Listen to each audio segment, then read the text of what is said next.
1절부터 13절까지는 도피성 제도였어요. 도피성. 이제 이스라엘의 6개의 도피성이 만들어지고 요단 동편에 3개, 서편에 3개 이렇게 말했고요. 이 도피성은 무모한 피 흘림이 없애게 하기 위해서죠. 그래서 사람을 죽였지만 그게 의도하지 않은 실수에 의한 사람을 죽였다. 사람을 죽이려는 의도가 없었는데 죽었다. 이러한 자들에게 무모하게 피 흘리는 보복을 못하도록 그렇죠. 그래서 대부분의 그 지역에서는 빨리 달리면 반나절 아니면 길어봐야 한나절 하루 거리 안에 도피성이 있게 돼 있어요. 그러니까 이게 뭐냐 그러면 모든 이스라엘 사람들에게 혜택을 주는 거예요. 모든 이스라엘 사람. 누구나 자기가 어떨 수가 있습니까? 가해자가 될 수 있어요. 그렇기 때문에 이 도피성의 제도는 이스라엘 백성 모두에게 공평하게 혜택을 주고 있는 성이다. 그렇게 우리가 알 수 있죠. 4절에 보면은 살인자가 그리로 도피하여 살만한 경위는 이러하니. 그러니까 이제 여기서 이 4절에 좀 복습을 해보면은 다른 그 이방 나라도 도피성 제도가 있어요. 다. 다른 나라는 이제 성전이 도피성 제도거든요. 성전. 근데 이제 이스라엘은 각 지역에 6개의 도피성을 따로 두었는데 다른 나라 그 이방인들은 성전의 개념을 두고 거기서 도피성. 이 차이가 뭐냐 그러면 이 차이는 다른 그 이방 나라는 그 성전 자체가 특별한 구별된 지역이에요. 성전 자체가. 그래서 어떤 죄를 지어도 일단 거길 들어가게 되면은 무조건 보호를 받는 거예요. 무조건. 제가 웨스트민스터 신앙고백서 강의하면서 그 얘기를 이 말씀을 드렸는데 이 교회는 이 나라의 법의 지배를 받는다 안 받는다? 받는다. 이 교회 안에는. 그래서 이 교회 안에 범법자가 스며들어왔다. 그래서 나를 좀 살려주세요 라고 목사님께 부탁을 하고 이 교회 깊숙한 곳에 숨어 들어왔다. 그러면 경찰들이 이 교회 안으로 들어올 수 있다 없다? 진짜? 네, 있어. 왜냐하면 이 교회, 우리 개혁교회는 이 교회당이 무슨 성전이나 거룩한 거 그렇게 안 본다니까요. 그런데 여러분 저번에 그 민주노총 한상균이라고 아시나요? 근데 걔가 어디에 들어갔어요? 조계사에 들어가니까 경찰들이 조계사 진입을 하지 못하고 밖에 문 밖에 딱 섰다가 이제 걔가 자수할 때까지 기다리잖아요. 또는 명동성당도 그래요. 웨스트민스터 신앙고백서에 의하면 이거 말도 안 되는 소리예요. 말도 안 되는 소리. 거기는 대한민국 경례가 아닙니까? 대한민국이 아니에요. 모든 법은 다 똑같은 잣대로 집행이 되는 것이고 이 교회당이라 그래가지고 범법자가 들어왔을 때 경찰의 군합발이 이 교회를 들어왔을 때 공권력과 경찰의 군합발이 교회를 짓밟았네. 이것은 이방인들이 가지고 있는 생각이에요. 이방인들이. 그러면 여기 뭡니까? 이스라엘의 도피성의 제도는 그럼 뭐랑 똑같냐 그러면 억울한 사람이 있을까? 그것을 잠시 보류한 정도예요. 잠시. 그러니까 도덕적인 도피성이죠. 도덕적인. 그렇죠? 그래서 이제 이렇게 보면 되는 거예요. 여러분 이제 참 우리나라도 보면은 만약에 절로 들어가가지고 조에서 들어가가지고 뭐 경찰이 군합발 받고 들어갔다. 그러면 막 완전히 불자들이 난리가 나는 거예요. 어디서 신성한 곳에 이 경찰 군합발이 들어오냐. 그러면서 이제 그러나 이제 저는 걱정인 게 뭐냐 그러면 그것은 정말 이제 괜찮아요. 그런데 요즘에 보면은 참 두려운 게 뭐냐 그러면 요즘 좀 두려운 게 뭐냐 그러면 그러지 교회나 목사님들이 사회 비판을 하게 되면 이제는 직접 쳐들어와서 교회 회계장부를 걸쳐보고 그렇게 돼요. 그렇게. 그래서 이제 어느 누구도 강력하게 이야기했다가는 이제는 앞으로 이제 이런 날도 얼마 안 남았을 것 같아요. 앞으로는 온 지역에 있는 네티즌들이 난리가 날 것이고 또한 이제 이런 일들이 발생하게 또 저희 교회에서 평소에 저를 별로 좋지 않게 생각하는 사람들이 고소를 해서 이제 설교 준비를 못하고 계속 경찰서나 법원을 끌려다가 왔다 갔다 하게 하려고 하고 그러한 일들이 발생하게 되면 어때요? 목회자 입에 재갈을 물게 되겠죠. 이건 정말 이제 저는 최악의 시나리오라고 보고요. 그런데 그 칼끝이 점점점 오고 있다는 게 느껴져요. 뭐 각 분야에서 뭔가를 현 정부에 비판을 하게 되면은 온 네티즌들이 난리를 치고 그곳을 아예 쑥대밭으로 만들어요. 그래서 참 보면은 무서운 시대가 도래했다. 그렇게 생각이거든요.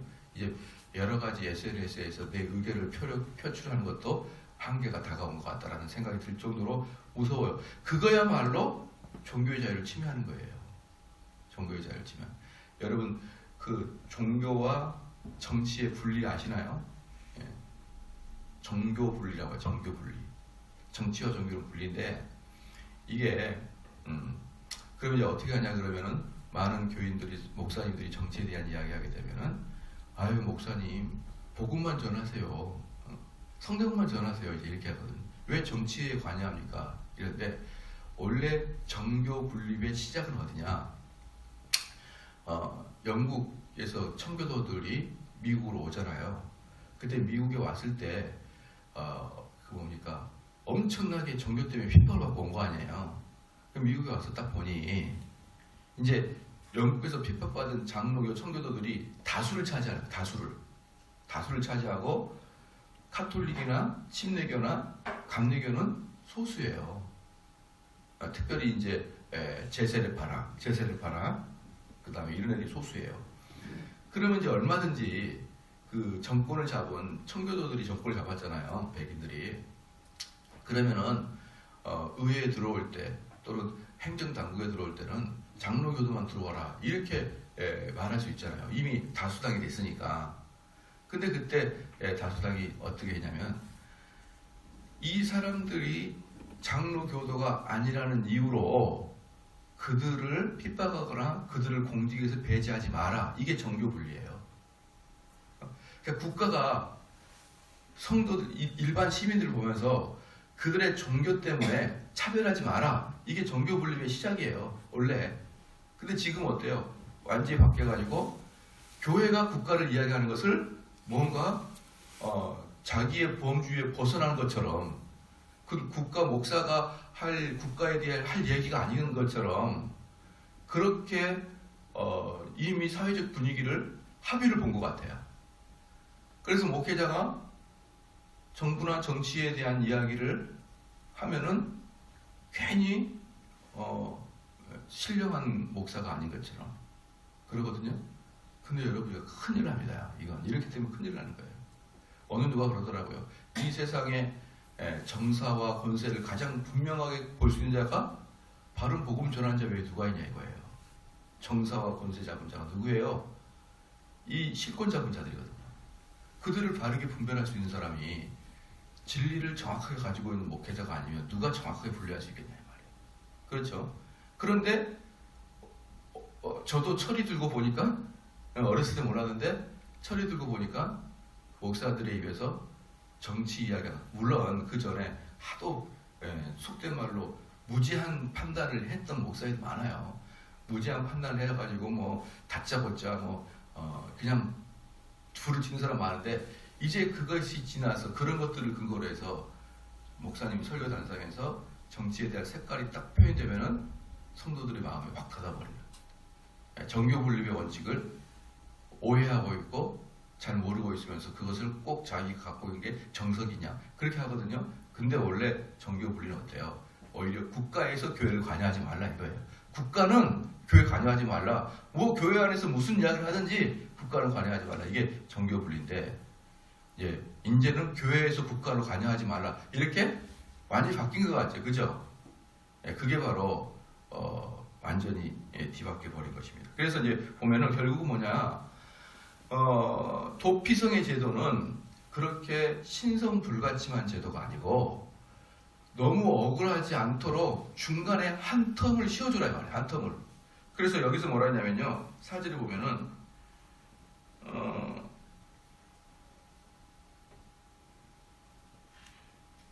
6절에 그 사람이 그에게 본래 혐오니 없으니 죽이기에 합당치 아니하나 두렵건대 보수자의 마음이 뜨거워서. 그렇죠? 그러니까 보수자의 마음은 어때요?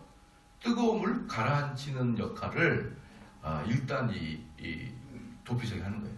그러니까 일단 그 사람이 화가 나고 흥분이 되게 되면 그 텀은 지나가게 해라. 일단 그 다음에 뭘 하라? 철저히 철저히 이성적으로 그 죄를 판별하라. 그러니까 이 도피성의 제도는 그 당대의 고대의 어떤 그 뭡니까? 고대의 어떤 이방신들이 가지고 있는 신성불가침 지역 이런 것이 아니고 그 사람들이 합리적으로 재판할 수 있게 하는 대단히 현대적으로 봐도 소유색이 없는 이러한 제도를 이스라엘을 갖고 있었던 것이죠. 이스라엘. 21세기 벌겋 대낮에 조계사에 들어가게 되면은 들어갈 수 없는 한국 민족의 정서를 비교해 보십시오. 얼마나 차이가 많이 납니까? 얼마나 차이가 많이 납니까? 그 다음에 이제 쭉 보면은 이제 그 지난주에 어저께 했고요. 그 다음에 좀 지나가면은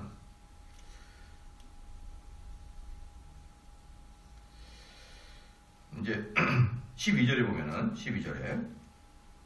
11절부터 그러나 만일 사람이 그 이웃을 미워하여 엎드려 그를 기다려가 일어나서 쳐서 그 손 생명을 상하여 죽게 하고 한 성으로 도피하거든. 그런데 이제 도피성이 들어왔는데 그가 미운 마음으로 또는 어떤 그 기다렸다가 살인을 하게 됐다. 도피성에서 판단했을 거 아니에요. 그러면은 어떻다? 그 본성읍 장로들이 사람을 보내요. 그러니까 살해당하는 사람들 그 성읍에 있는 장로들을 도피성으로 보냅니다. 도피성으로 보내요. 그를 거기서 잡아 보수자의 손에 넘겨 죽게 할 것이니라. 죽게 할 것이다. 13절에 내 눈이 그를 긍휼히 보지 말고 무지한 피 흘린 죄를 이스라엘에서 제하라. 그리하면 네게 복이 있으리라. 이게 뭐냐면 이제 사람들이 자기 지역의 장로들이 이제 살펴본 거예요. 그랬더니 도피성에도 제사장이 있잖아요. 그렇죠? 제사장 밑에서 보호를 받아요. 보호를 받는데 이제 그 살해당한 지역의 그 장로들이 조사를 해보니까 이것은 혐오한 마음으로 죽였다. 미운 마음으로 죽였다는 게 결정이 나면 장로들이 도피를 찾아가서 그를 체포합니다. 체포하고 보수자에게, 즉 보수자가 누구예요? 그 피해자를 당하는 가장 가까운 친척에게 넘겨요. 그럴 때 13절에 내 눈이 그들을 긍휼히 보지 말고. 성경에서는 기본적으로 자비하심과 긍휼하심, 우리를 해한 자들에게도 자비함과 긍휼하심 쭉 이야기하는데 여기서는 성경의 정신과는 좀 위배되는 것 같이 뭐라고 합니까? 긍휼히 보지 말라. 긍휼히 보지 말라. 자, 여러분 이게 뭐냐면요. 성경은 항상 개인에게는 자비와 긍휼을 이야기해요. 네 원수도 사랑해야 되는 거예요. 원수도. 그런데 잘 들으십시오. 공개적이고 공적인 일은 그런 긍휼함만 가지고 하지 말라는 거예요. 공개적이고 공적인. 국가의 업무를 보거나 어떤 공동체의 일을 다루는 데 있어서 긍휼함을 가지고 하는 게 아니고 뭘로 하는 것이다? 냉정한 이성 가지고 하라는 거예요. 냉정한 이성 가지고. 불쌍하다. 그런 생각하지 마라. 그것은 공개적인 일에 어울리지 않는 성격이다. 다른 개인적으로는 용서해 줄 수 있어요. 그러나 죄를 진 사람에게는 공개적인 의에서는 용서해 주지 마라. 이게 바로 13절의 이야기입니다. 긍휼히 보지 말고 무죄한 피 흘린 죄를 이스라엘에서 제하라. 그래야 웬되게 복이 있으리라. 이게 뭡니까? 참 재미있는 게 뭐냐면 우리 보수주의자들은 주변이 우리를 찝쩍찝쩍거리고 우리 동네를 침범하거나 우리나라를 침범하면은 3배, 4배로 갚아버려요. 보수주의자들은. 예. 그래서 이렇게 그 미국 같은 데도 보수주의 보면은 몇 번 말에다가 안 들고 그냥 총을 쏴버려요. 총을 쏴버립니다. 그냥.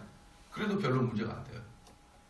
근데 이 진보주의자들은 제일 많이 외치는 게 긍휼과 자비예요. 긍휼과 자비예요. 그러니까 많은 젊은이나 깊이 생각해보지 않은 엘리트들은 진보주의적 경향을 많이 가져요. 그래서 누군가가 죄를 지어도 그걸 좀 품어주자. 그럼 딱히 뭐라고 이야기 못해요. 만약에 어떤 사람이 딱 잡혔는데 누군가가 그래 좀 풀어주자. 걔를 잡아 죽여라. 그러면 어때요? 너무나 잔인하게 보이잖아요. 그래서 긍휼과 자비가 진보주의자들의 대표적인 형태입니다. 그게 어디서? 공개적인 객관적인 일을. 자기 개인이 누군가에게 자비를 베푸느냐 누가 뭐라 그러겠어요. 근데 전체 국가의 일에 우리가 좀 품어줘야 되지 않냐. 우리가 그들을 용서해주고 그들의 이야기를 들어줘야 되지 않겠냐. 이렇게 진행하는 것이 진보주의자들의 이야기입니다. 그래서 지난번에 저희 교회에 왔던 그 독일 친구 있었잖아요. 젊은이 친구 있었는데 걔가 와서 했던 이야기가 뭐냐 그러면 독일 같은 경우는 다 진보주의인 거 아시죠? 독일은 다 진보주의예요. 근데 그 수상이 사회 기독당이네. 기민당인가 뭐 그래요. 사회 기독당인가 그래요. 근데 입만 열면 사랑과 자비를 예친대요. 수상이. 입만 열면 사랑과 자비를 예치니까 독일 젊은이들이 흥분하는 거예요. 너무 좋아서. 근데 이 사랑과 자비가 누구한테 간다고요? 무슬림한테 가는 거예요. 무슬림한테. 그래서 무슬림을, 저 난민들을 우리가 품어줘야 되지 않겠느냐.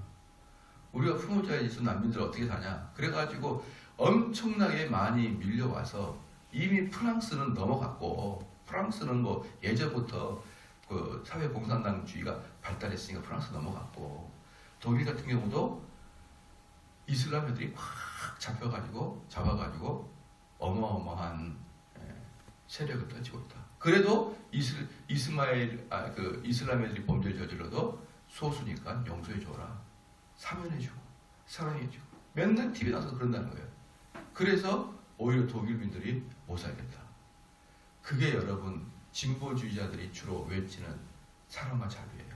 아마 분명히 우리나라에서도 좀 여자들이 연약하니까 좀 돌봐주고 우리 아들이 이제 그 아르헨티나에 있을 때 이제 와서 야 아르헨티나가 뭐가 싫으냐 그랬더니 맨날 여자들부터만 시킨대. 여자들이 먼저 다 끝난 다음에 남자가 한대. 그래서 제가 알아서 이게 어릴 때부터 아예 훈련을 되는구나. 그래서 거기 가면요 재밌는 게 뭐냐면 무조건 여자들이 먼저예요. 레이디 포스트야. 그래서 만약에 우리가 버스를 기다리잖아요. 참 신사 같아요. 버스를 기다리고 버스 타고 오면은 우리는 그냥 타잖아요. 줄 서서. 근데 거기는 백인들 어때요? 딱 여자가 있으면 먼저 이렇게 보내요. 여자가 먼저 올라가라고. 차 먼저 타라. 그럼 올라가면 어때요? 남자는 서 있는 거죠. 여성들은 다 그래요. 그게 얘네들은 몸에 배어 있어요. 왜 그러냐? 어릴 때부터 어때요? 항상 그렇게 배워왔으니까. 자, 이게 발전하다 보면 어때요? 좀 연약한 것 같으면 전부 다 걔네들이 먼저예요. 전부 다. 이게 점점점 진보주의로 나가는 길이 되게 됐습니다. 물론 여자를 보호하고 그런 제도 같은 경우 우리나라가 필히 좀 배워야 될 그런 부분이지만 어떤 한계를 딱 지나가면 어때요? 모든 약자라고 표현된 사람들은 어떻습니까? 면책권이 부여가 되기 시작합니다. 바로 이러한 생각들이 여기 되게 좋게 느껴지는 게 바로 진보주의적 사고입니다. 이런 것들이 좋게 느껴집니다. 보수주의는 뭐예요? 눈에는 눈, 이에는 이야. 여러분 어느 게 좋아요? 제가 만약에 대통령 출마한다 그러면 눈에는 눈, 이에는 입니다. 이렇게 외치는 자를 찍어줄까요? 아니면 우리가 좀 베풀고 우리가 약자를 돕시다. 이러면 사람을 대통령 찍어줄까요? 그렇기 때문에 시간이 점점 가면은 보수주의는 괴멸되게 돼 있어요. 보수주의의 어떤 그 특성 자체가 괴멸되게 돼 있단 말이에요. 여기 있는 분들은 나이가 전반적으로 많이 드셔서 좀 보수적 경향이 있겠지만, 그럼에도 불구하고 우리들도 모르는 사이에 얼마나 많은 매스컴을 통해서 우리가 조작을 당했는지, 진보주의 사고가 대단히 좋게 느껴지고, 진보주의 사고가 대단히 좋게 느껴지고, 그것을 이 한두 해, 10년, 20년 하다 보면은 이 나라는 완전히 위도 아래도 없어지는, 질서도 없어지는 그런 나라가 될 거예요. 여러분 정신 바짝 차려야 됩니다. 언뜻 듣기 좋아 보여요. 그래서 여기 뭡니까? 13절에 그들을 긍휼히 보지 말라는 거예요. 죄 짓는 놈 긍휼히 보지 마라. 죄는 저도 그렇게 생각합니다. 저는 항상 우리 아내한테도 얘기하고 우리 자녀한테도 얘기해요. 이 세상에 공짜가 없다. 네가 하나를 얻으려면 하나를 잃을 수도 있어야 되는 것을 각오해라. 또 네가 한 거에 대해서는 너가 대가를 받을 것을 항상 마음에 두고 해라. 지금 그렇게 얘기하거든요. 그래서 저는 얘들한테도 그래요. 너희가 잘못했으면 맡을 마음 가지고 하고, 죄 지었으면 죄에 대한 응당한 보상이 오면 대가를 내가 치러야 될 것을 마음을 먹고 해라. 그래서 저는 얘들이나 분명히 도덕적이고 뭔가 잘못하게 되면 저는 그들에게 보상을 해줘요. 보상을 해줍니다. 아마 여러분들 중에서 뭐 자녀를 사랑하지 않는 사람 누가 있을 것이며, 저 또한 얼마나 자녀를 사랑합니까? 우리 아들이 그랬거든요. 꼭 내 옆에만 붙어달라 그래요. 왜 그러냐 그랬더니, 우리 집에서는 자기가 잠잘 때 자기 마음을 평안하게 해줄 사람은 아빠밖에 없대. 그렇게 아빠를 좋아하는데도 일단 도덕적인 흠을 딱 가면 제가 고통을 줍니다. 그래도 좋아해요. 그래도 그 부모가 그런 거버너먼트죠. 그들을 지배하는 게 없어져 버리면 어떻게 되는 거예요? 그들이 오히려 부모를 한심스럽게 하는 것이죠. 그러니까 어릴 때는 어때요? 그들을 지배해주고 억압해주고 또 잘하면 칭찬해주고, 이게 정부와 또는 집안에서 가장이 해야 될 일이 아니겠어요? 그런 것들을 못하는 것이 문제다. 14절에 내 하나님 여호와께서 내게 주어 얻게 하시는 땅 곧 내 기업된 소유의 땅에서 선인의 정한 내 이웃의 경계표를 이동하지 말자. 이 경계표가 뭡니까? 경계표는 그 당시에 토지 문건이 활발히 진행되지 않을 때 여기서 여기까지 토지가 내 거다라는 경계표 있잖아요. 그 표를 지정해달라. 이게 최근까지 한 100년 전까지 말이에요. 우리나라나 조선 동양 땅에도 이런 경계표, 이런 그 사적 재산권이 보호가 안 됐어요. 사적 재산권이. 그래가지고 마음 놓고 권문 세족들이 토지나 이런 것들을 탈취해갔잖아요. 그리고 그들의 쌀도 어때요? 그 가뭄 때 쌀을 빌려줘요. 그리고 막 사람들이 쌀을 받아가다가 어때 나중에 갚지 못하면 토지를 못 수다가 합니다. 이게 무지한 농부들의 것을 아주 그 못된 세력가들이 다 가져갔잖아요. 이게 우리 100년 전의 일 아니에요? 근데 여기는 어떻습니까? 신명기서에는 그런 사적 재산권을 철저히 보호해 주잖아요. 그냥 저는 이 성경 보면은 이 급 자체가 틀리다. 만약에 이게 유대인의 문건이라 그러면, 그렇죠. 유대인들이 이 몇천 년부터 이걸 가지고 있었을 거 아니에요. 우리나라의 그 선조들의 개념과는 비교도 안 된다. 얘네들은 보십시오. 유대인들은요, 가만히 보십시오. 유대인들은 만약에 돈을 빌려서 못 갚잖아요. 그럼 종이 되죠, 종. 종이 되면 7년이면 다시 해방입니다. 7년이면. 7년이, 그 종이라 해도 7년이면 다시 해방시켜줘요. 그런데 7년 후에 네가 종이 될래 안 될래 물어서 종이 더 되겠습니다. 그러면은 종이 되는 거예요, 또. 그런데 많은 사람들이 다시 종이 됩니다. 왜냐하면 나가봐야 먹고 살 게 없으니까. 그럼 또 제도를 또 줬어요. 그들이 7년 후에 독립할 수 있도록 재정을 확보해 좀 줘라. 근데 우리는 어때요? 우리 조선은 어떻습니까? 한번 종이 되면 죽을 때까지 뿐만 아니라 그 애기들까지 종이에요. 그 애기들까지 종이에요. 여러분, 자기 동족을 노비로 삼는 민족이 전 세계에 몇 군데나 있을 것 같아요. 자기 동족을. 그리고 노비 해방이 없는 거의 유일무이한 나라가 우리 조선이었어요. 노예는 해방이 없어요. 우리나라는. 일단 노예를 전락하면 대대손손 노예예요. 그것도 자국민을. 보편적인 외국은 어떻습니까? 전쟁 포로가 또는 엄청나게 죄를 진 사람들만 노예가 됐지. 그것도 여러분 아시잖아요. 독일의 게르만 애들이 로마에 가가지고 노예로 끌려가가지고 거기에서 맨 밑에서 뭐 합니까? 배를 젓는 것도 하거든요. 게르만 힘이 세니까. 걔네들이 해방돼서 뭐가 되는 거예요? 점점 군대 낮은 직분 장교를 맡아요. 전쟁에 참여하기 많았으니까. 그리고 나중에 걔네들이 뭐 어때요? 장군까지 돼요. 장군까지. 게르만족들이. 그래가지고 로마 라틴은 완전히 끝나고 그 다음부터 걔네들이 장군이 되고 이럴 때부터 게르만족의 시대로 넘어가는데 그거 보세요. 로마 같은 경우도 전쟁 포로들도 어때요? 해방도 시켜주고 해방된다 하면은 차별 없이 군대도 가고 이렇게 했잖아요. 근데 우리는 안 그렇다니까요. 이런 걸 보면 우리네 민족이라는 대한민국이라는 민족의 DNA가 썩 좋진 않다. 민족이 민족을 등쳐먹고 민족이 민족의 원수가 되는 일을 우리 대한민국은 그렇게 어렵지 않게 한다. 저는 그렇게 봐요. 여러분 어떤지 모르겠어요. 우리 민족은 상당히 잔인한 DNA가 있다. 그래서 내 민족이라도 내 한 혈통이라도 그를 지배하고 그것도 평생을 대를 위해서 지배하는 것을 별로 양심의 가책을 느끼지 않고 할 수 있는 민족이다. 그런데 어때요? 여기는 사적 지상을 딱 보호, 다 보호해주는 거예요. 그런 훈련을 수천 년 동안 해온 게 유대민족입니다. 유대민족.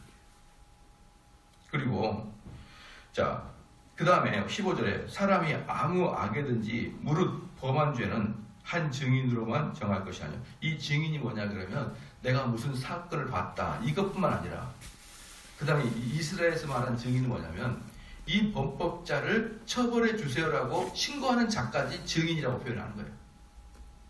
그러니까 본자뿐만 아니라 그것은 당연히고 목격한 자뿐만 아니라 내가 고소하는 자도 증인이라고 표현하기 때문에 어떻습니까? 제가 갑돌이를 고소했어요. 그럼 내가 증인이 되잖아요. 그럼 일방적으로 내 이야기만을 하게 되면 얘는 어때는 거예요? 완전히 표를 보잖아요. 그러니까 두세 증인을 데려와라. 두세 증인이 들어와야 됐다. 이것도 얼마나 좋습니까? 만약에 여러분 잘 생각해 보십시오. 잘 생각해 보십시오. 이게 지금 16절에 무슨 죄입니까? 위증죄거든요. 무고죄. 거짓말한 거예요. 거짓말. 한 사람의 인격적 살인. 거짓말인데 한번 잘 생각해 보십시오. 만약에 여기 있는 정대훈 목사가 소문이 났어요. 뭐 안 좋은 소문이. 근데 이 정대훈 목사의 안 좋은 소문을 홍길동 씨가 갑돌 씨한테 이야기를 했어요. 야, 정대훈 목사님이 이랬단다. 그럼 갑돌 씨는요, 아무 증인 없이 명백한 확증 없이 이 홍길동 씨가 정대훈 목사를 오해하는 것을 그대로 오해합니다. 그래요, 안 그래요? 그렇죠. 아니요, 더 오해해서 한 발 더 씌워서 또 누구한테가 더 크게 얘기를 하는 거예요. 이걸 이스라엘은 철저히 막았습니다. 이것은 위증죄다. 그리고 만약에 그런 식으로 입을 돌려서 사람들을 인격죄 살인한 사람은 어떻게 하겠다? 똑같이 해주겠다. 똑같이 해주겠다. 이게 얼마나 민주적인 사회고 참 살만한 나라인가 싶어요. 그렇죠? 얼마나 우리는 그냥 숙덕숙덕 해가지고 그 본인에게 직접 가서 물어보지도 않아요. 정대훈 목사님 이래서 내 묻지도 않아요. 자기들끼리 숙덕숙덕 해가지고 응당 누구에게 확증이 되지도 않고 딱 결정하는 경우가 많습니다. 그래서 옛날에 제가 목회 초창기 때 지금은 거의 없어요. 제가 워낙에 확고하게 하니까 전화가 와가지고 예를 들어서 누군가를 막 그가 왜 그런 줄 아세요? 그가 이랬을 거예요. 이래서 막 저한테 얘기할 때 제가 항상 했던 얘기가 뭐냐면 확증이 있습니까? 물증이 있나요? 그럼 저한테 맨날 보고했던 신고했던 이런 분들이 목사님은 경찰인가요? 왜 울진과 확진 찾죠? 확진 가져오십시오. 그래야 제가 판단하겠습니다. 여러분 왜 그런지 아시겠죠?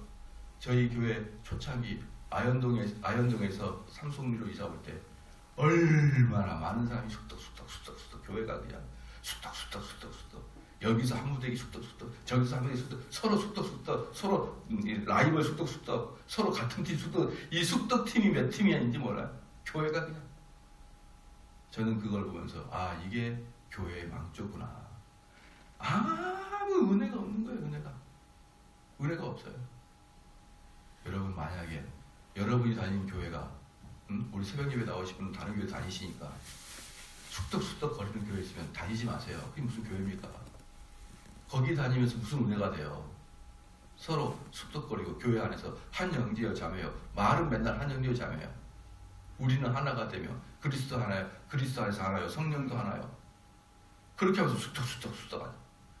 무슨 그런 교회를 좋다고 다녀요. 그게 바로 위증하는 자 아니에요? 만약에 그가 혐의가 진짜 있어도 가서 한번 이야기를 한번 해보고 그 다음에 내가 너에 대해서 내가 평가하겠다. 그렇게 해도 늦지 않잖아요. 근데 왜 다른 사람의 이야기 듣고 그걸 고지고대로 그대로 듣고 옮겨서 다니냐고요. 우리 신명기 이 19장 후반부는요. 오히려 한국 민족이 정말 좀 들어야 될 내용들이에요. 사적 재산권을 얼마나 철저히 보여줍니까? 남의 돈 아까운 줄 아시기 바랍니다. 남의 돈. 자 봅시다. 17절에 그 논쟁하는 양방이 같이 하나님 앞에 나아가 당시 제사장과 재판장이 설 것이요. 18절에 재판장은 자세히 사실하여 그 증인이 위증인이라 그 형제를 거짓으로 무함한 것이 판명되거든 뭐하라? 그가 그 형제에게 행하려고 꾀한 대로 그에게 갚아줘야 되는 거예요. 갚아줘라.